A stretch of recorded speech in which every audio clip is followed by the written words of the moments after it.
Good morning વિદ્યાર્થી મિત્રો. કાલે આપણે સ્વાધ્યાય 4.4ના દાખલા તમને ગણવા આપ્યા હતા, બરાબર છે. એમાંથી ઘણા વિદ્યાર્થીઓએ હજી સુધી એ પૂરું કર્યું નથી. હજી કેટલાક વિદ્યાર્થીઓ 4.1 4.2 સુધી આવ્યા છે. કાલે એક વિદ્યાર્થીનો ફોન આવ્યો હતો, ઉત્પલ નામનો વિદ્યાર્થી છે. એનો ફોન આવ્યો હતો કે સાહેબ મારે 4.3ના અમુક 2-3 દાખલાઓ છે જે અઘરા છે, મને સમજ નથી પડતી.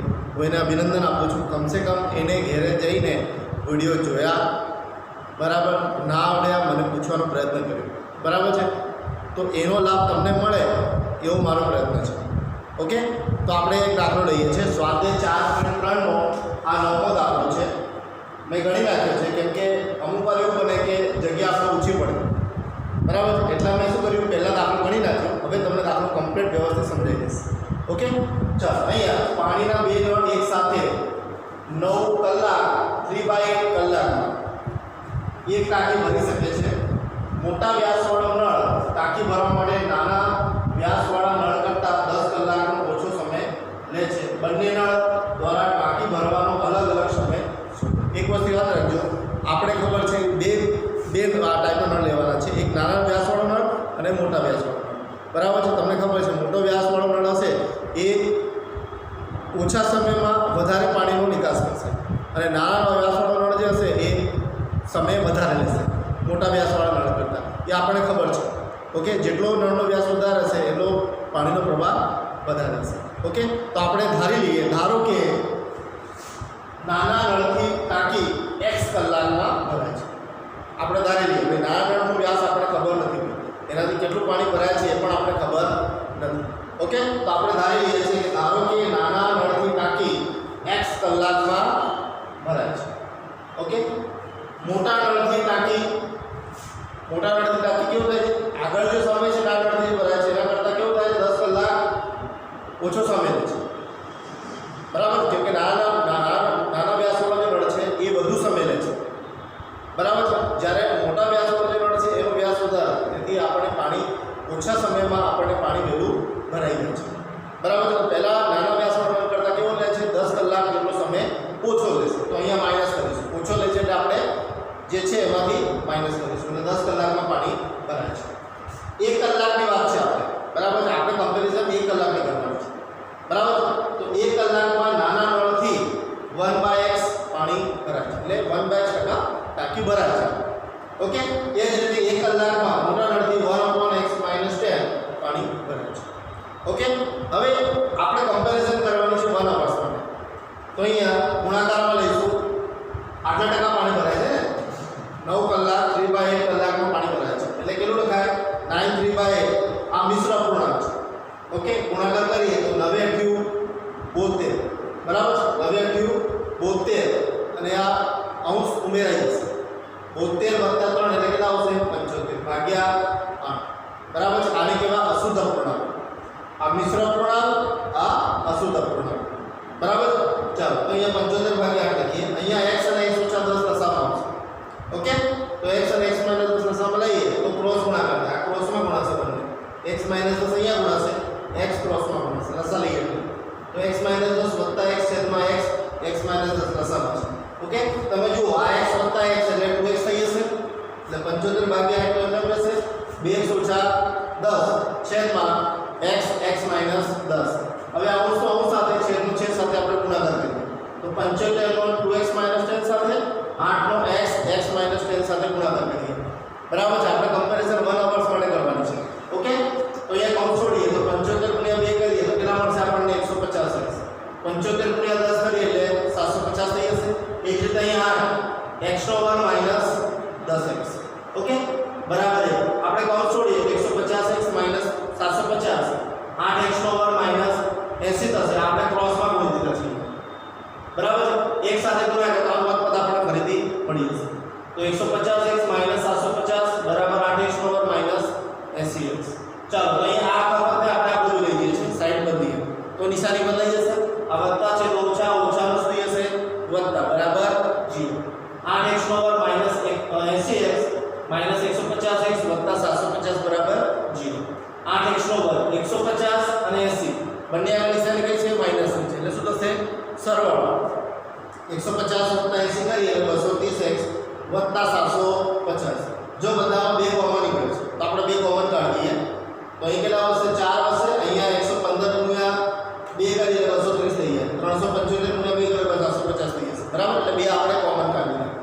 બે વધારાના છે ગુણાકારમાં છે એટલે જશે ભાગાકારમાં, એટલે શું થઈ જશે 0. ચાલો હવે આપણે 4 ગુણ્યા 375 કરવાનું, બરાબર છે. 4 ગુણ્યા 375 કરો, જે મળે એના પછી આપણે અવયવ પાડવાના છે. અહીં તમારે જોઈ લેવાનું 4 ગુણ્યા 375 ગુણ્યા 4 કરીએ. 375 ગુણ્યા 4 4 25 4 7 28 30 4 12 15, બરાબર છે. 1500 ના એવા અવયવ પાડો તો 1500 ના અવયવ પાડવાના આપણે, બરાબર. 4 ગુણ્યા 375 કેટલા મળશે 1500. તો 1500 ના એવા અવયવ પાડો કે જેનો સરવાળો 115 થાય, તો 100 ગુણ્યા 15 કરવાનો એટલે 1500 મળી જશે. ઓછા 100 ઓછા 15 કરીએ તો ઓછા 115 આપણને મળી જશે. ઓકે, અહીં આપણે ગુણાકાર કરીએ 4 અને 375 કેટલા મળ્યા 1500. 1500 ના એવા પાડવાના કે જેનો સરવાળો 115 થાય અને ગુણાકાર કેટલો થાય 15, બરાબર. ગુણાકાર કેટલો થાય 1500 અને સરવાળો કેટલો થાય 115. તો 100 અને 15 બંને આગળ સાની માઈનસ રાખીએ, બે ની જોડ બનાવીએ આપણે. તો અહીંથી 4x કોમન નીકળશે, અહીં x બહાર નીકળશે, અહીંયા 25 વધશે, -15 અહીંયા 25 વધશે, બરાબર 0. પહેલા કૌંસ બરાબર 0 લેવાના, બીજા કૌંસ બરાબર 0. તો x બરાબર 25 મળશે આપણને. હવે જોઈએ 4x બરાબર 15, x 4 ગુણાકારમાં છે ભાગાકારમાં જશે, 15 ભાગ્યા 4 કરીએ તો 4 તેરી 12 એટલે 3 પોઈન્ટ સમથિંગ જોવા મળે આપણને, બરાબર છે. પણ આપણે અહીંયા એપ્રોક્સિમેટ સમય કેટલો આપેલો છે 10 કલાક જેટલું ઓછું પાણી ભરાય છે. 10 થી વધારે લેવાનું નથી, 10 થી ઓછું પણ લેવાય નહીં, 10 થી વધારે તો ચાલે. એટલે આપણી આ જે કિંમત છે અપૂર્ણાંકવાળી કિંમત એ વેલિડ નથી, બરાબર છે. તો x બરાબર કેટલા મળશે આપણને 25, બરાબર છે. તો નાના નળથી 1 કલાકમાં આપણે 25, બરાબર 25 કલાકમાં આપણે નળ ભરાય છે, બરાબર છે. તો મોટા નળથી લઈએ તો x ઓછા 10, તો 25 + 10 કરીએ 15 કલાકમાં ટાંકી ભરાઈ જશે. ઓકે, તો આવી રીતે આપણે બીજો પણ દાખલો લઈએ. આ થોડો અઘરો દાખલો હતો, બરાબર છે. કે આપણે લીધો, બરાબર. અલગ અલગ સમય મળે છે આપણને. નાના નળથી વધારે સમય થાય, બરાબર. નાના નળથી આપણો સમય વધારે લાગશે, મોટા નળથી સમય ઓછો લાગશે. ઓકે, જોઈ શકો છો 25 કલાક લાગશે નાના નળથી, મોટા નળથી કેટલો સમય લાગશે 15 કલાક. આપણો સમય આટલો છે 75/8. આટલા કલાકમાં કેટલું પાણી ભરાય છે નાના નળથી અને મોટા નળથી? તો નાના નળથી 25 કલાક ભરાશે અને મોટા નળથી 15 કલાક લાગશે. ઓકે, ચાલો હવે આના આધારિત આપણે આના પછીનો દાખલો લઈએ છીએ. એ વિદ્યાર્થી જે પ્રશ્નો મૂક્યા છે એ દાખલા તમને ગણાવો. ઓકે, એ વિદ્યાર્થીને અભિનંદન આપો છો કે એણે ઘરે જઈને પ્રયત્ન કર્યા, બરાબર.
ચાલો અહીં ધારી લઈએ આપણે એક ઝડપી ટ્રેન મૈસૂર અને બેંગ્લોર વચ્ચેનું અંતર 132 કિલોમીટર અંતર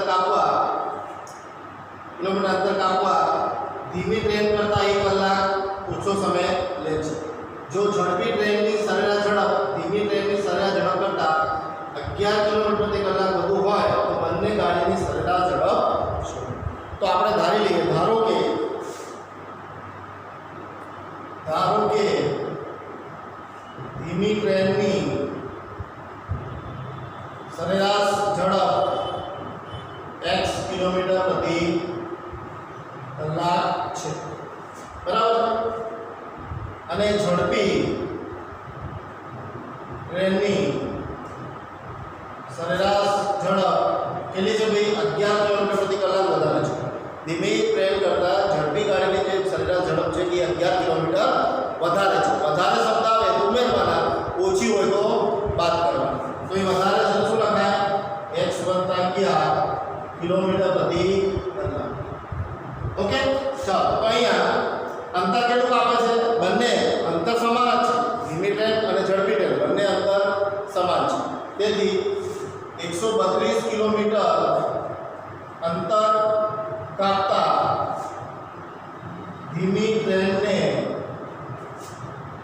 લાગતો સમય, બરાબર છે. અંતર તો લખી દઈશું આપણે 132 કિલોમીટર, બરાબર છે. અંતર છે 132 કિલોમીટર. તો 132 કિલોમીટર અંતર કાપતા ધીમી ટ્રેન લાગતો સમય. સમયનું સૂત્ર આપણે કાલે જોઈ લીધું, અંતર ભાગ્યા ઝડપ. રીઅલીમાં આપણે સૂત્ર કોનું છે? ઝડપનું છે. ઝડપ બરાબર અંતર ભાગ્યા સમય. પણ આપણે સમયને કરતા બનાવીએ તો અંતર ભાગ્યા ઝડપ થશે. અંતર કેટલું છે? 132. ઝડપ કેટલી છે? ધીમી ટ્રેનની ઝડપ કેટલી છે? x. એ જ રીતે 132 કિલોમીટર અંતર કાપતા ઝડપી ટ્રેનને લાગતો સમય બરાબર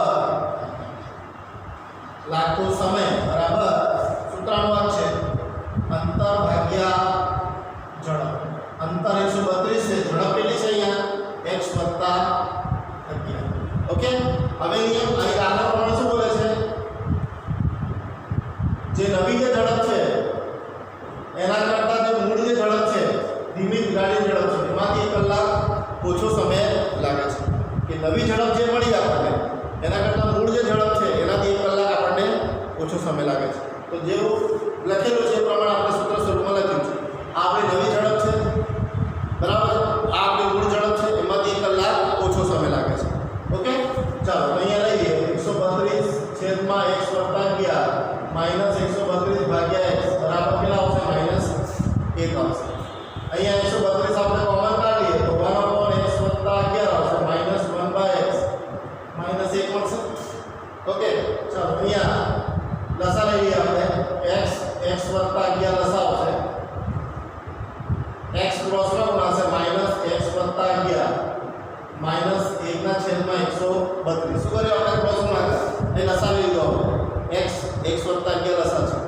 તો x આ 1 + 11 છે તો x અહીંયા મળશે, 1 + 11 અહીંયા મળશે. આપણે ગુણી દીધા. 132 જે છે આપણે છેદમાં લઈ લીધું. કૌંસ છોડો અહીંયા. તો x - -x -11 x + 11 -1/132. આ વત્તા x ઓછા x મળી ગયા. કેટલા મળ્યા? -11 છેદમાં x + 11 -1/32. 132 આવશે.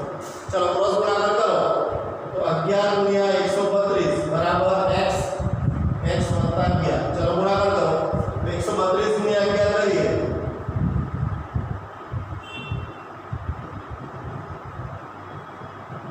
1452 મળે છે.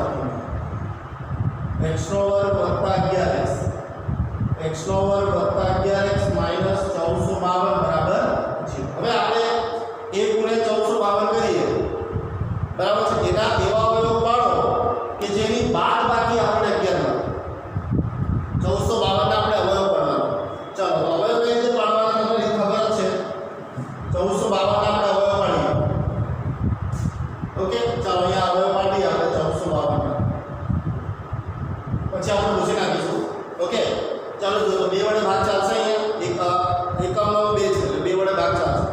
વડે ભાગ ચલાવીએ. 2 સત્તા 14, 2 દુ 4, 1 વધ્યા, 2 6 12. ફરી એકમનો 6 છે, 2 વડે ભાગ ચાલશે. 2 તરી 6, 1 વધ્યા, 2 6 12, 2 તરી 6 9. હવે 2 વડે ભાગ નહીં ચાલે તો 3 વડે ભાગ ચલાવવા માટે બધા અંકોનો સરવાળો કરો. 3 6 9, 9 + 3 12, 12 એ 3 ના ગણ્યમાં આવે તો 3 વડે ભાગ ચાલશે. તો 3 એકા 3 દુ 3 એકા. હવે ડાયરેક્ટ 11 વડે 11 એકા 11, 11 એકા 11. ચલો આ હવે પડી ગયા. હવે જુઓ આપણે શું જોઈએ છે, ગુણાકાર 1452 થાય અને બાદબાકી આપણને કેટલી મળે 11. તો જુઓ આ 11 આ 4 × 11 કરે 11 × 4 44, 11 તરી 33 બરાબર છે. કલમ 4 × 11 કરીએ આપણે તો 44 થશે અને 11 × 3 કરીએ એટલે 33 થશે. 44 માં 33 જાય એટલે 11 મળી જશે. ચાલો લખી દઈએ. 1 × 1452 બરાબર 1452. 44 × 33 1452 બરાબર છે. 44 માંથી 33 બાદ કરીએ તો 11 મળી જશે. ઓકે, એટલે આવી રીતે આપણે હવે પાડી ચેક કરી લેવું. બરાબર છે. આ પૂછી નાખું છું. ચાલો તો અહીંયા x નો વર્ગ વત્તા 44x ઓછા 33x માઈનસ 1452 બરાબર 0. ઓકે, ચાલો બે બેથી જોડ બનાવી આપણે. અહીંથી x કોમન નીકળે તો x વત્તા 44 માઈનસ 33 કોમન નીકળશે અહીંયા તો કેટલા વધશે x વત્તા 44 બરાબર 0. ચાલો તો x વત્તા 44 બહાર કાઢીએ, કૌંસ કોમન છે. x ઓછા 33 બરાબર 0. ઓકે, ચાલો તો હવે હું શું કરું છું, અહીંયા પૂછી નાખું છું. ફરી એકવાર દાખલો સમજાવી દઉં છું. એક ઝડપી ટ્રેન મૈસૂર અને બેંગ્લોર વચ્ચેનું અંતર 132 કિલોમીટર અંતર કાપવામાં આવે. ધીમી ટ્રેન કરતાં 1 કલાક ઓછો સમય લે છે. જો ઝડપી ટ્રેનની સરેરાશ ઝડપ ધીમી ટ્રેનની સરેરાશ ઝડપ કરતાં 11 કિલોમીટર વધુ હોય તો ઝડપી બંને ગાડીની સરેરાશ ઝડપ શોધવાની છે. તો ધીમી ટ્રેનની સરેરાશ ઝડપ આપણે ધારેલી 1 કિલોમીટર પ્રતિ કલાક છે. ઝડપી ટ્રેનની સરેરાશ ઝડપ કેટલી છે 11 કિલોમીટર પ્રતિ કલાક વધારે છે. તો x + 11 થશે. અંતર કેટલું કાપે છે 132 કિલોમીટર ફિક્સ છે. તો 132 કિલોમીટર અંતર કાપતા ધીમી ટ્રેનને લાગતો સમય અંતર ભાગ્યા ઝડપ 132 ભાગ્યા x આવશે. આટલું જ અંતર ઝડપી ટ્રેનને લાગતા કાપતો સમય 132 ભાગ્યા x + 11. હવે નવી જે ઝડપ છે એના કરતાં મૂળ જે ઝડપ છે એમાંથી 1 કલાક આપણને ઓછો લાગે છે તો -1 કરી આપણે. બરાબર છે. આ 15 આવે તો બે તો માઈનસ વધી જશે, -1 વધશે. 132 કોમન કાઢી લઈએ તો 1/x + 11 -1/x બરાબર -1. 132 છેદમાં આવશે. અહીં લસા લઈ લીધો આપણે -11 અને -1/132. આ અહીંયા પણ હશે ક્રોસમાં, આ અહીંયા ક્રોસમાં હશે. 11 × 132 એટલે 1452 આવશે.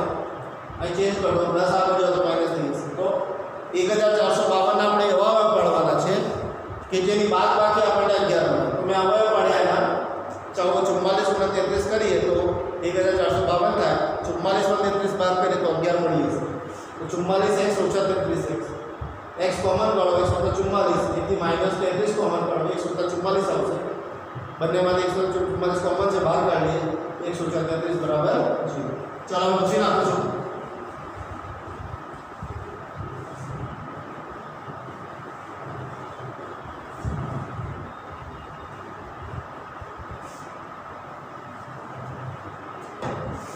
અહીંયા x + 44 બરાબર 0, x ઓછા 33 બરાબર 0. તો x બરાબર -44. ભાઈ આ શક્ય નથી કારણ કે ઝડપ કોઈ દાડો ઋણ હોય નહીં. તો આ શક્ય નથી. તો x બરાબર કેટલા આવશે 33. ઓકે, તેથી ધીમી ટ્રેનની સરેરાશ ઝડપ 33 કિલોમીટર પ્રતિ કલાક. 33 કિલોમીટર છે એવું લખો તો પણ ચાલી જાય. બરાબર છે. એ જ રીતે ઝડપી ટ્રેનની સરેરાશ ઝડપ આપણે કેટલી દીધી છે 1 + 11 છે ને 33 + 11 કરે કેટલા થઈ જશે 44 કિલોમીટર પ્રતિ કલાક. બરાબર છે. આ રીતે આપણે દાખલા ગણી શકીએ છીએ. ઓકે, ચાલો આના આધારે એક દાખલો જે પણ એનો મૂકી દો એ આપણે લઈ લઈએ છીએ. 4.3 નો છેલ્લો દાખલો છે.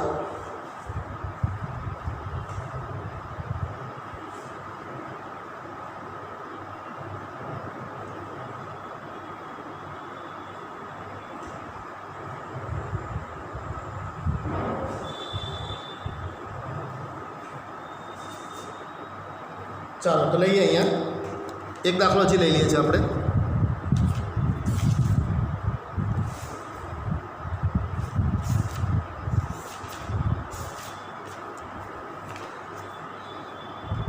બે ચોરસના ક્ષેત્રફળનો સરવાળો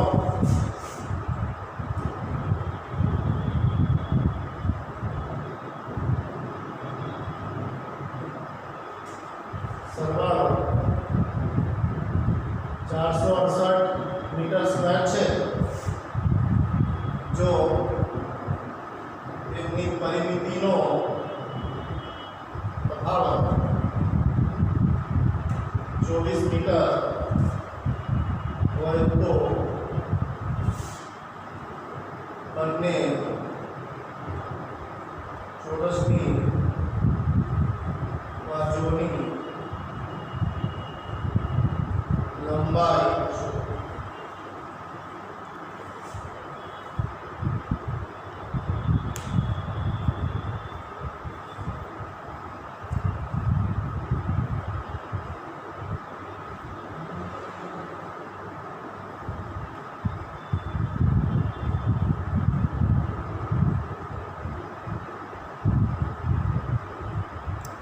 ચાલો એ લઈએ. ધારો કે શું આપેલું છે? બે ચોરસ આપેલા છે. બે ચોરસના ક્ષેત્રફળનો સરવાળો 468 મીટર સ્ક્વેર છે. જો તેની પરિમિતિનો તફાવત 24 મીટર હોય તો બંને ચોરસની બાજુની લંબાઈ શોધો. તો ધારી લઈએ, ધારો કે નાના ચોરસ ની બાજુની લંબાઈ x મીટર આપણે બરાબર છે. તો આની પરિમિતિ શું આવે? નાના ચોરસની પરિમિતિ. પરિમિતિ એટલે બધી બાજુનો સરવાળો. ચોરસ છે તો બધી બાજુ કેવી હોય? સરખી. તો x x x કેટલી બાજુ છે? ટોટલ 4x થઈ જશે બરાબર છે. ચાલો તો મોટા ચોરસ ની પરિમિતિ બરાબર કેટલી છે? 24 + 4x. કારણ 24 + 4x કેમ લખ્યા આપણે? કેમ કે બંનેનો તફાવત કેટલો મળે છે આપણને? 24. બંને જે ચોરસ છે એની પરિમિતિનો તફાવત કેટલો મળે છે આપણને? 24 મળે છે. અમે આ બેનો તફાવત લઈએ, તફાવત એટલે બાદબાકી. 24 + 4x છે. બંને ચોરસની પરિમિતિનો તફાવત 24 મીટર છે. તમે અહીંયા આ ચેક કરો, ચેક કરી શકો. 24 + 4x - 4x. 4x શું કેટલા મળી ગયા? 24. તો આજે આપણે લખ્યું છે બરાબર છે. ઓકે, એટલે 24 + 4x લખાશે. ઓકે, બરાબર ને? ચાલો લખી દો, સાઈડમાં લખી દો. ચાલો તો હવે મોટા ચોરસની બાજુની લંબાઈ. જો ટોટલ આટલું છે તો એક બાજુ લંબાઈ, જો ચાર બાજુ લંબાઈ પરિમિતિ એટલે શું થાય? ચારે બાજુનો સરવાળો બરાબર છે. તો ટોટલ પરિમિતિ આટલી છે તો એક બાજુ લંબાઈ કેટલી થાય? 24 + 4x ભાગ્યા કેટલા કરવા પડે આપણે? 4. આપણે એક બાજુનું મૂલ્ય જોઈએ. ટોટલ ભાગનું મૂલ્ય આપણે આપેલું છે 24 + 4x મોટા ચોરસ માટે. તો એક બાજુ લંબાઈ કેટલી થાય? એક ટોટલ બાજુ કેટલી? 4 છે. ભાગ્યા કેટલા કરવા પડે આપણે? 4 છે બરાબર. 4 કરીએ, 4 ઉપરથી કોમન કાઢીએ કેટલા આવશે? 6 + x થઈ જશે ભાગ્યા 4 કેટલા મળ્યા? 6 + x. એટલે મોટા ચોરસની બાજુ તમે કેટલી થશે? 6 + x મીટર થાય. ઓકે, હવે શું કીધું છે? તેમના બંને ચોરસના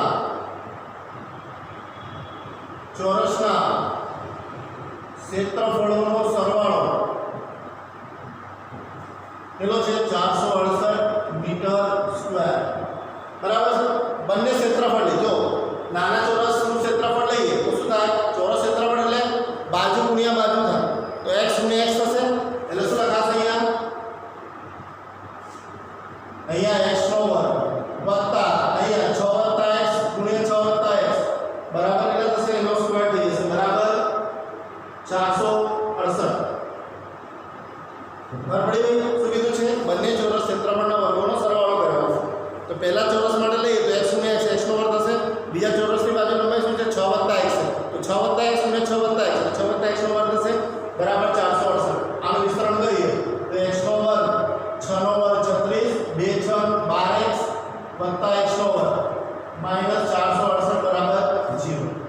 2x નો વર્ગ વત્તા 12x માઈનસ 2 3 432 2 કોમન કાઢો x નો વર્ગ વત્તા 6x માઈનસ 2 દુ 4 2 એકા 2 2 6 12 બરાબર 0 તો x નો વર્ગ માઈનસ વત્તા 6x માઈનસ 216 બરાબર 0 ભાગ્યા 2 એટલે 0 આવશે 6x માઈનસ 216 બરાબર 0 હવે 216 ના એવા હવે પાડો કે જેનો સરવાળો આપણને જેની બાદબાકી આપણને કેટલી મળે બરાબર આમ આપણે ડાયરેક્ટ b શોધી લઈએ x નો વર્ગ bx + c બરાબર 0 સાથે સરખાવતા a બરાબર 1 b બરાબર 6 c બરાબર -216 તો d બરાબર d² - 4ac 6 નો વર્ગ -4 * 1 -216 6 નો વર્ગ 36 આવશે વત્તા 4 6 24 2 4 * 4 = 6 4 * 8 કેટલા આવશે 10 1 0 આવશે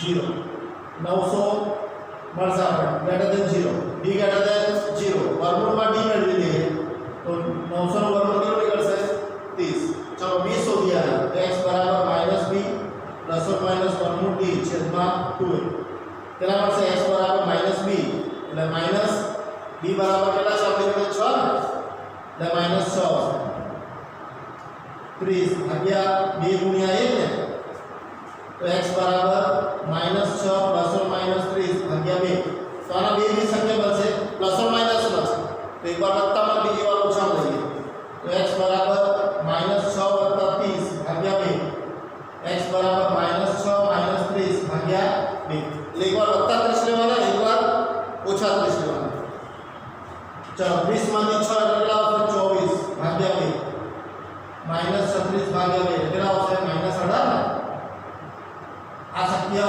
નથી ઋણ કિંમત શક્ય નહીં થાય તો x બરાબર કેટલા મળશે 12 ઓકે મીટર તો શું લખાય નાના ચોરસની લંબાઈ કેટલી હશે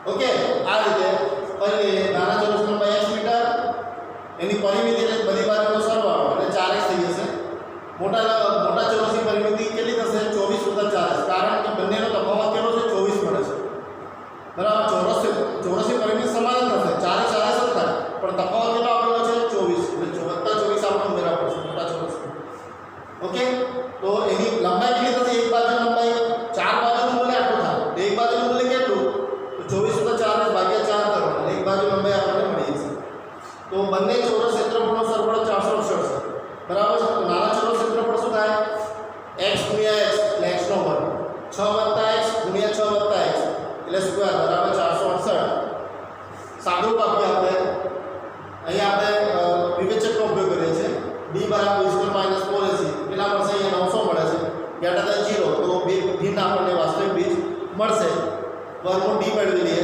900 નો વર્ગમૂળ 30 આવશે x બરાબર -b પ્લસ નો વર્ગમૂળ d આપણે 2a સૂત્રમાં કિંમત મૂકો એકવાર પ્લસમાં બીજી વાર માઈનસમાં x બરાબર 12 મળે છે બરાબર છે તેથી નાના ચોરસની લંબાઈ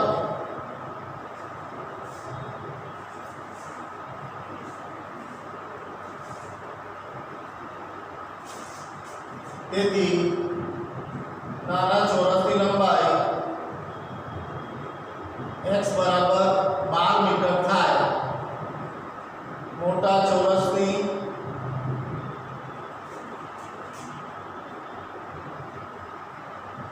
બાજુની લંબાઈ મોટા ચોરસની બાજુની લંબાઈ